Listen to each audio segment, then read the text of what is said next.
So, on this episode of the Leadersmith podcast, I'm back with my good friend Tim Prairie. We were talking about Jim Rohn. In a previous episode, we talked about his quotes about leadership. And in this episode of Notable Quotables, we're going to be talking about Jim Rohn on success. Stay with us. In a world of incompetent bosses, micromanagers, and petty tyrants, you are listening to The Leadersmith. Now, here is your host, Darren Gerdes.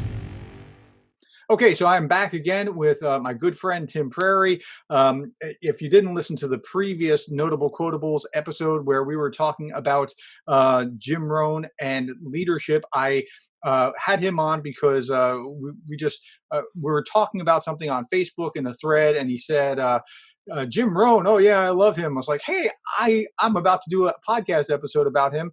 And he said, wow, I read like everything or listened to everything that he said like 4 or 5 times. I'm like, wow. Okay. So since Jim Rohn is dead and I can't bring him on, I have a Jim Rohn expert who has been over this ground again and again. And we're just going to talk about a number of Jim Rohn quotes and just kick them around and try to unpack them a little bit. So thanks for coming on the show, Tim.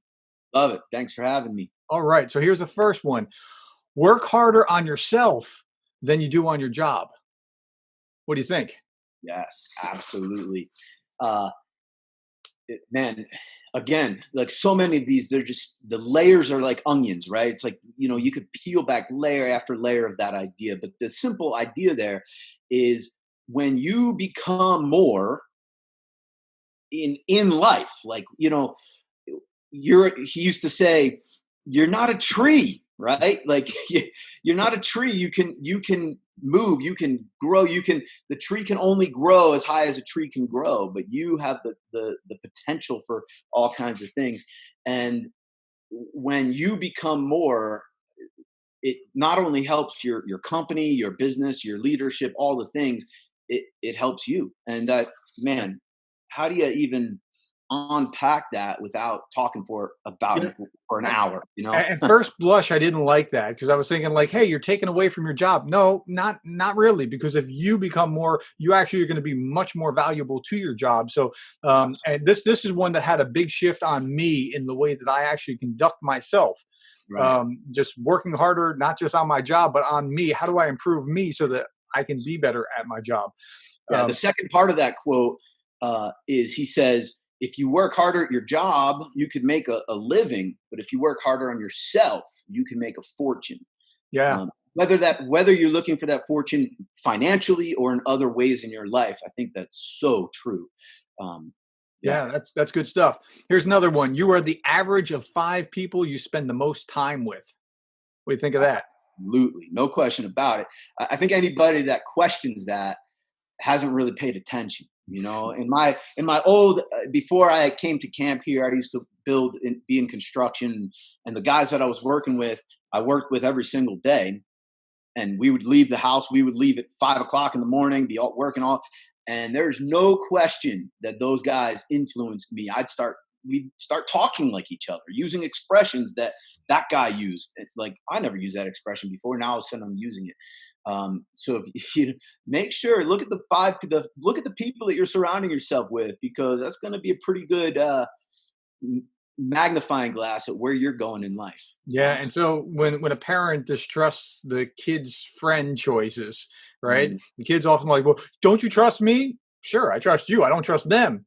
And they're influencing you. So there's something there. Okay. Next one. I used to blame everything outside of me for my lack of progress until I found that my problem was inside. Mm-hmm. Right? I mean, yeah, absolutely. Right. It's that list of excuses, oh, it's the high taxes, that, it's the way the government is set up. It's the, as the earlier podcast we talked about, the blowing of the wind, right? That's the reason I'm not doing well. And you can make excuses all day long. It's not going to help you. It's not going to help you get anywhere. It's not going to, I can't do well because they can't pay me more. Well, okay. Yeah. So you take that philosophy and just not get anywhere with it. Yeah, So, as we talked about, if you don't take responsibility, you're not getting anywhere. When right, you start taking personal responsibility for everything, that's things right. change. Yeah. Okay, next one. I think this is the one that you quoted in the last one. I said, "Oh, you're going to steal my thunder." We just never got to this kind of thing. Don't wish it was easier. Wish you were. Better. That's right. Don't wish for less problems. Wish for more skills. Don't wish for less challenges. Wish for more wisdom. I just love that. Don't wish it was easier. Wish you were better. Go. Yes. Yeah. Man, in everything in life, whether that's your job, the people that you're working for, or the people that you're the boss of, or the sickness that's invaded your family, or the struggles you have at church, uh, in all things in life, it's so easy to just be like, oh, I wish this burden were lifted off of me. Oh, I just wish I didn't have to deal with this. Wishing you didn't have to deal with it isn't going to help you. You still have to deal with it. So don't wish it was easier. It's not going to get easier. Like the winds are going to blow. And sure, maybe you'll have seasons of calmer times. Hopefully, you'll have seasons of calmer times in your life. The seasons will come and go. The summer will be a little easier than the winter, maybe. Uh, and then trusting that process that, yeah, in the middle of winter, it might be hard, but spring is coming. So don't wish the winter just went away. Mhm. Figure out how to be better and face the winter. Figure out how to be stronger, how to carry those loads better yourself. Take responsibility for those things. Read the Yeah, book. and it's not going to change in a day. And that's Right. that's the real kicker here. The next quote says, "You cannot change your destination overnight, but you can change your direction overnight." And Yes. that's important, right? I mean, we want this instant gratification, instant change, instant whatever. Nothing valuable happens quickly. Like wisdom doesn't is a process. Leadership is a process. Right. Love is a process. All the things that matter, it takes time, but you can change the direction now. Yeah. Yeah. Yeah. Absolutely. That's right. When when you look at where you're going, right? I said this to my wife, like, okay, we're gonna go in this direction. We're gonna walk this way onto, like, in life, whatever that might be. We're in this job. We're gonna walk this way. We're gonna do this thing now, until God changes our direction. Well, at some point, maybe we go, oh, this isn't the direction we want to go anymore. We could change direction instantly, Mhm. but it doesn't mean we're going to get to some final destination instantly either. It's going to be a journey, uh, and and understanding that, I think, breeds patience with us. It breeds a contentment for that process and for that journey, not just wanting, you know, again, as I said earlier, I think it was in the last podcast, if somebody drops $1 million in your lap, you better figure out how to be a millionaire real fast. And that's probably not good for you. For a lot of people, that would be a really terrible thing. It Yeah, could ruin. I think about that the same way. When I see a child actor, I grieve for him. I'm like, Mm, or somebody that made it big when they're 20. Heavens help you if you made it big when you're 20. You don't have the capacity to handle it, and you're going off the rails. right. Um, Pastor Tom once told me something. This was our pastor at the church that we grew up at home. I was, I think, 28 and in graduate school still, and I was talking about writing something. He said, one of my or one of my professors in seminary once told me, "You have no business writing anything until you're 30." I love it. And now Man, at 47, now I think that's funny. But at yeah, that time, I was like, hey, I have things to say. But in right. Yeah. retrospect, my 30-year-old self looks at my 20-year-old self like, what an idiot. And my You're right. 40-year-old self looks at my 30-year-old self like, what an idiot. Right. Totally. You know what? But if you're in your 20s and you're watching this, keep a journal. Start Yeah. keeping it my journal right here. Uh, I keep it with me. Collect ideas, collect things, write your thoughts down, because when it does come time for you to write that book, if that time comes, you'll have a wealth of stuff, and you're not trying to remember stuff that you learned 10 years ago or whatever. And if Um, you're in your 20s and you're listening to this, keep growing. If you're listening to this, you're growing. Keep at it, right? I read 100 books a year. Over time, that adds up, That's right? right. Keep going. There's a compounding effect. So, for whatever that's worth, that leads us into the next one. Everyone must choose one of two pains: the discipline of pain or of regret. So if you don't do this, you're going to regret it. And you can have it easy now and hard later, or you can have it hard now, keep growing, and then you get it easy later. Add to that. Yeah, man, that principle is so huge. We talked a little bit earlier about the wanting it now, right? Like, I just want to be comfortable right now. I just want to sit on my couch and watch Judge Judy and eat Fruit Loops, because that's easy and comfortable. And where's that going to get you? Jim used to talk about how much a TV costs, right? He was talking to one of his friends. He said, "Oh, how much did that TV cost you?" And the guy said, "Oh, that TV was $400. And he goes, "Yeah." Jim's response was, "Yeah, but that TV is probably costing you $40,000 because your time is more valuable than your money." And that principle is so important. And people want immediate satisfaction. They want the thing now. They don't want to do the thing they don't want to go through the pain. You can't go to the gym and look at a weight machine and get strong, right? If you want to get strong, you have to sit there and do the reps and break your muscles and hurt them and be sore.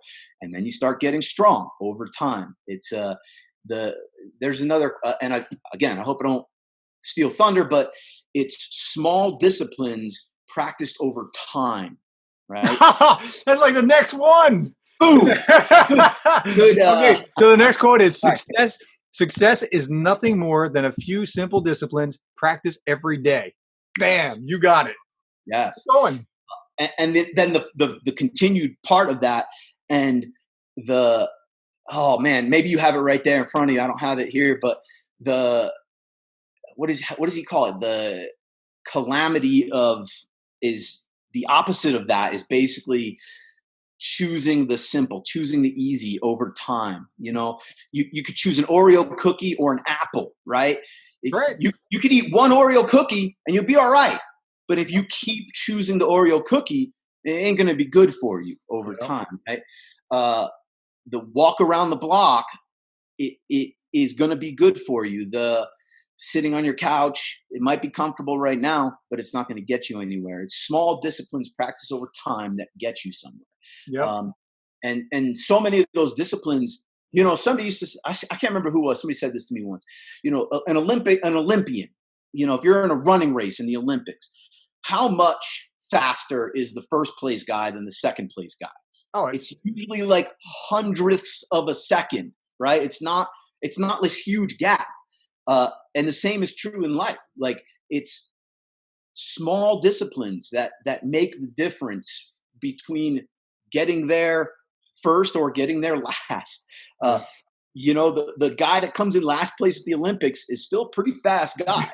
He just hasn't had faster than we are. I can tell you that. 100%. Yeah. But he hasn't had the same disciplines built. They haven't had the same disciplines built in their life for them to come in first. Yeah. There's something deep about that. As you were talking, it reminded me of Darren Hardy's the compound effect. Yeah, if you just keep doing the same thing day after day. And I read that 2 summers ago, and I was thinking, yeah, that's right. And like I'm eating that, I'm reading that, eating a bunch of potato chips and whatever else, right? Now, so we hadn't seen each other in a long time, but I've had 6 kids now. So the oldest is 15, the youngest is 5. Kids just wear down your body like you would not. I mean, you're just so tired. All this white in our beards, my friend. Yeah, I didn't have that before kids, right? So I call these racing stripes. That's in my beard. And they just wear you down. And just these little choices that you make, like, so when my wife says, go to Taco Bell while she's pregnant and has cravings, and you salute and you go. But then when you make a choice, right? Am I going to eat something too? And when I did, I was up at like 205. I'm now 156. Okay. That's where I am, because I made an intentional choice. Hey, I'm going to eat what makes me feel healthy, like makes me feel good, instead of what I've been eating. But that was an intentional choice. And that was an intentional choice that started last May, not this past May, but the May before that. And by January, I was down to what I am right now. Yeah. But it was that compounding of doing the simple discipline every day that got me where I was trying to go to. And it was also that same compounding slower over time, over 10 years or so, that got me there incrementally the other direction. So that's exactly right. It's nothing more than a few simple disciplines practiced every day. And it works with money, it works with weight, it works with whatever. All right, I got to keep moving. Okay. Excuses are the nails used to build a house of failure.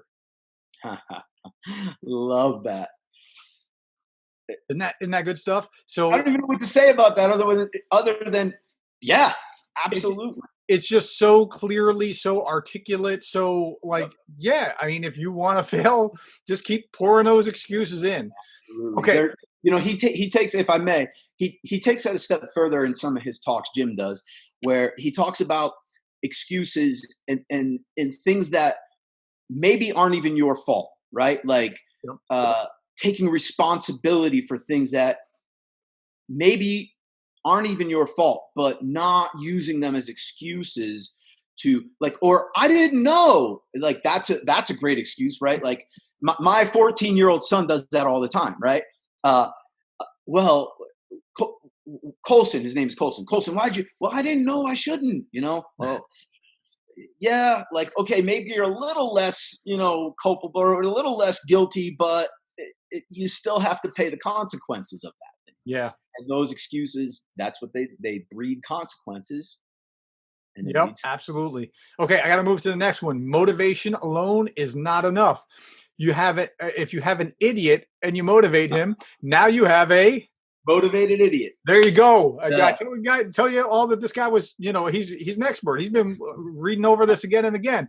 Yeah, a motivated idiot. That's not it.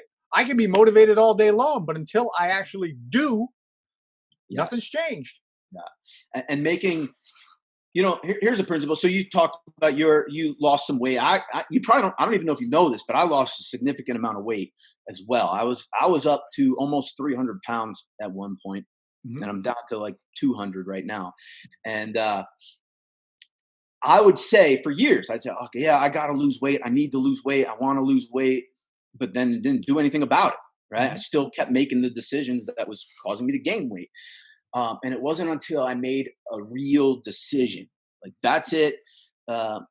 And Jim actually uses this as an analogy too. He talks about a car that is like keeps breaking down on you. And he's like, until the day comes when you take a shotgun to that car and you blow it to smithereens, I'm not going to drive that car for one more day.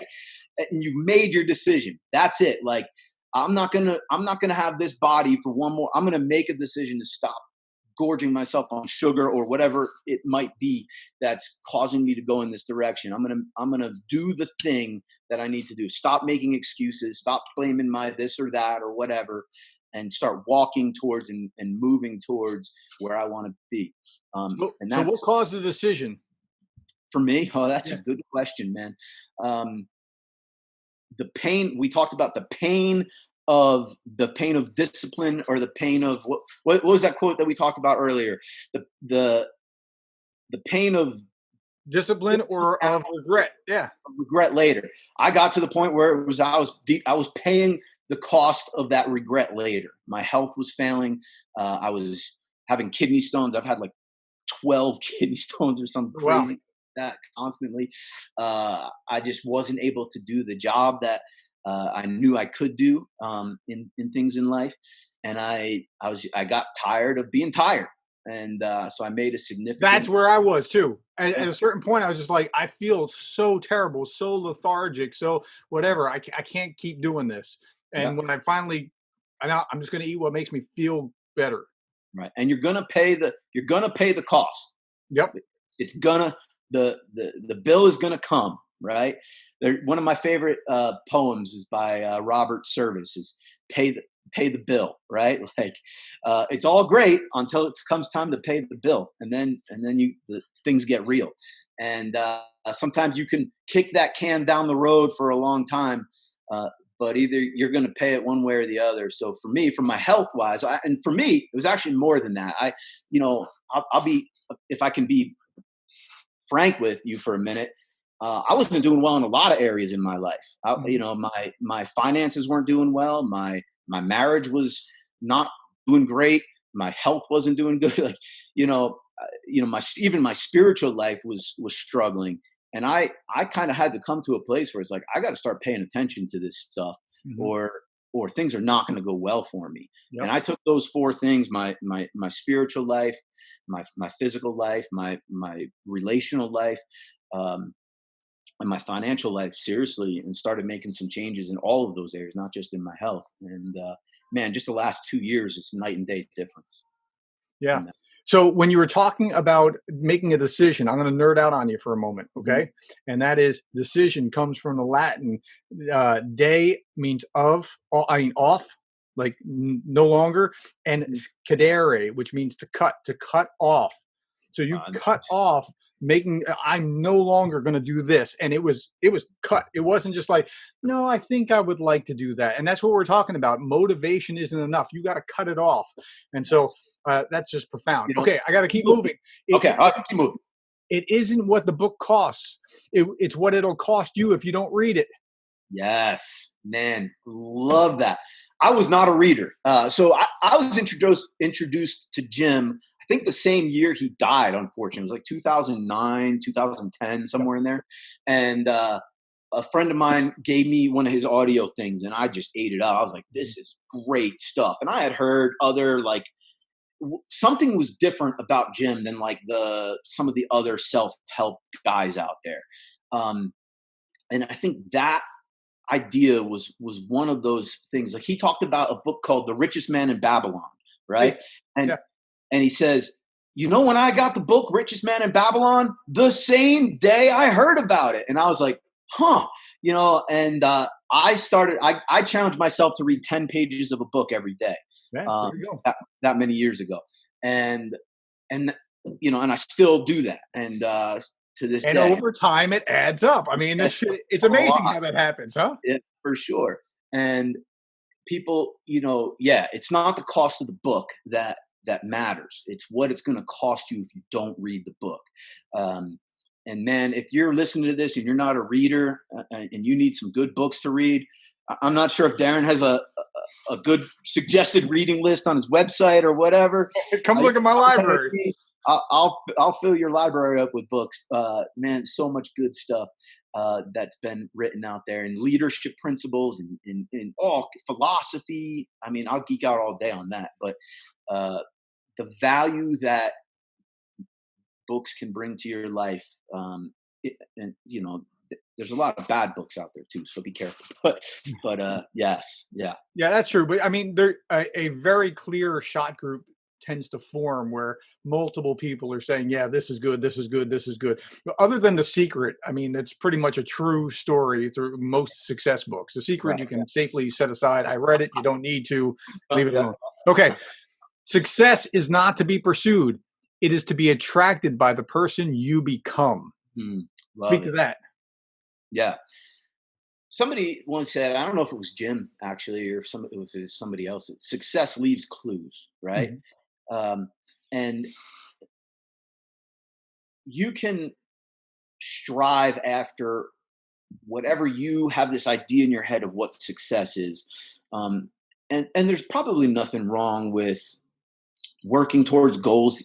Obviously there's nothing wrong with working towards goals that you have or whatever, but the better thing, and I think kind of what this quote speaks to, is becoming the person that your potential as a person can be. I said it before, how tall can a tree grow? Like, a tree can only grow as tall as a tree can grow, right? Humans are the only thing, Jim used to say this, humans are the only living thing that can choose to not grow to our fullest potential, right? Like, we have our biological, like, I'm going to be as tall as I can get, and then that's it. Like, I can't change how tall I'm going to be, but I can change how much I'm going to grow as a person. And we will settle for not growing to our fullest potential. And that's sad. he used to use the word until, like how long would you give the average baby to learn how to walk? How long would a mother give the average baby to 3 learn how to tries, walk? and then no more No, walking. no, maybe walking isn't for you. No, you do it until the kid can learn how to walk, right? You don't just stop them because they fail the first couple times. But as humans, we do that all the time. We try something and we fail at it, and then we just give up. Oh, that's not for me. I must not be very good at that.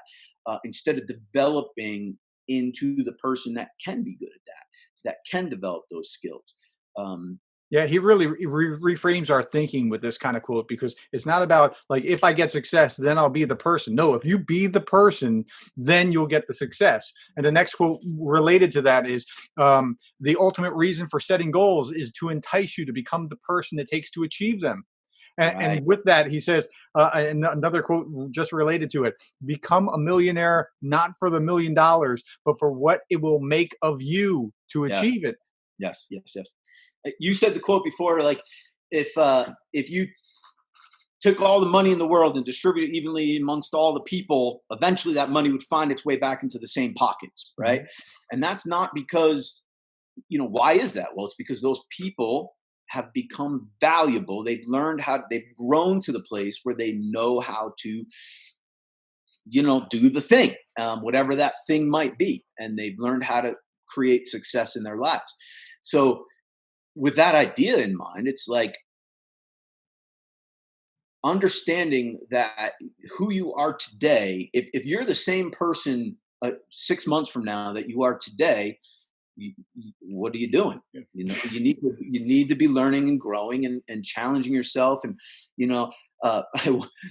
my wife and I, we talk all the time. We have a coffee time every single morning, and my wife challenges me more than anybody else in my life. And it's hard sometimes. It's like, back off a little bit. Let me, but she pushes me to be a better man, to do things better, and to, and that's a beautiful thing.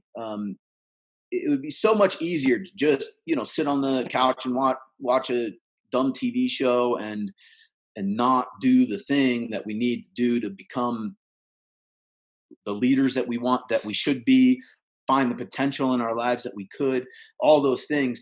So find people in your life that will challenge you, that will push you, that will help you to grow, and push you in that direction. When they say iron sharpens iron, that's not a soft thing, right? That causes friction and tension. When iron sharpens iron, it's rough, it's hot, it's a pressure that causes that sharpness to come. And the same thing is true in life. Yeah. So and the next quote is, if you really want to do something, you'll find a way. If you don't, you'll find an excuse. Mm-hmm. We talked about those excuses before, right? And even like with the weight loss thing, right? Like I could find excuses all day long to not, I'm just going to go on a diet. No, okay. Then starting next week. In it back. You're gonna lose the weight, you're going to gain it, you're going to yo-yo diet.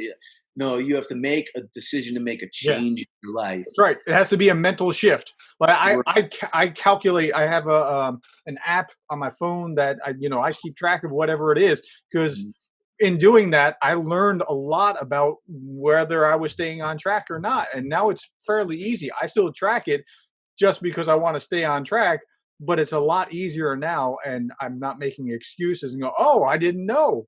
Huh? Yeah, absolutely. Ignorance isn't an excuse. Ignorance is not an excuse. And that mountain of excuses that we make. I mean, we're all guilty of it on some level or another.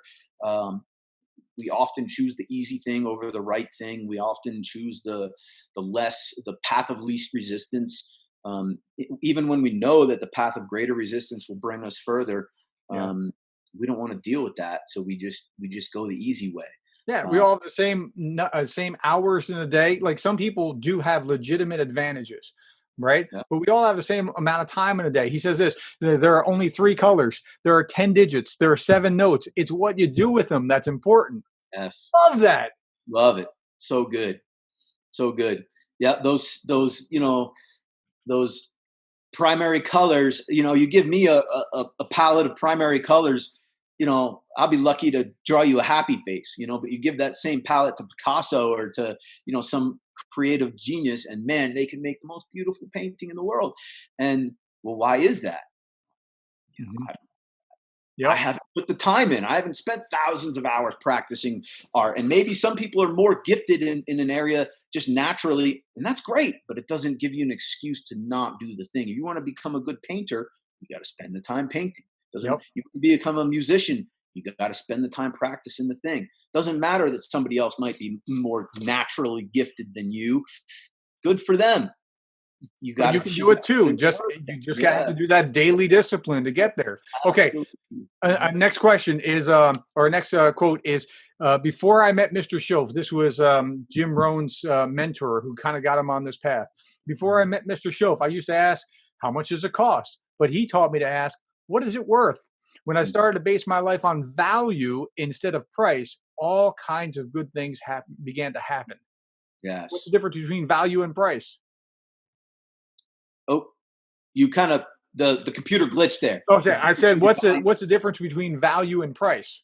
Mm, the world of difference, Yeah. right? So Like, so what's your time? What's the value of your time? That's a lot different than what you're like. You could say, well, the value of my time is $30 an hour because that's what I get paid for at work, right? Okay, so then is your time still that valuable when at night when you're sitting and watching TV for 4 hours? So did you just spend $30 an hour watching TV? Well, yeah, you did, because if that's the value that you bring to the workplace, you're taking that time. So he used to say time is more valuable than money, right? So what is value? What's the difference between cost and value, right? Like how much is that book we talked about before? The book, how much does that book cost? Oh, that's an expensive book. I don't know if I'm going to spend the money on that book. Well, what value are you going to get out of that book that you read that's going to add so much good to your life that cost will become insignificant over, like, or, we talk about this a little bit, vacation, right? You're going to go, I just came back from vacation with my family. Has anybody on their deathbed ever been like, oh, I wish I wouldn't have gone on that vacation with my family? So as you were talking, I was just thinking, what's the value of that time that you spend with your Right. kid where they ask a critical question and you Yeah. can steer them the right direction.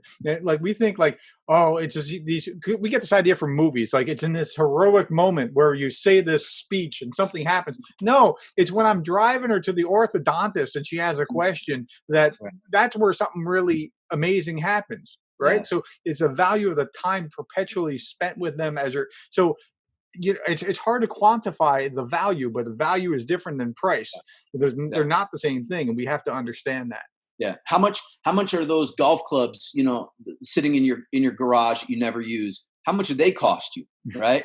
You paid your price for them, but now they've just become just taking up space in your garage kind of thing. And like, so on both sides of that pendulum, you got to ask what the cost is and what the value that thing is going to bring.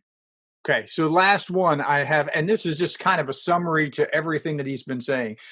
So, any final thoughts? We'll close out with this because we're already pushing up toward a half hour here. I mean, that was fun, and Yeah. I really enjoy thinking through these things.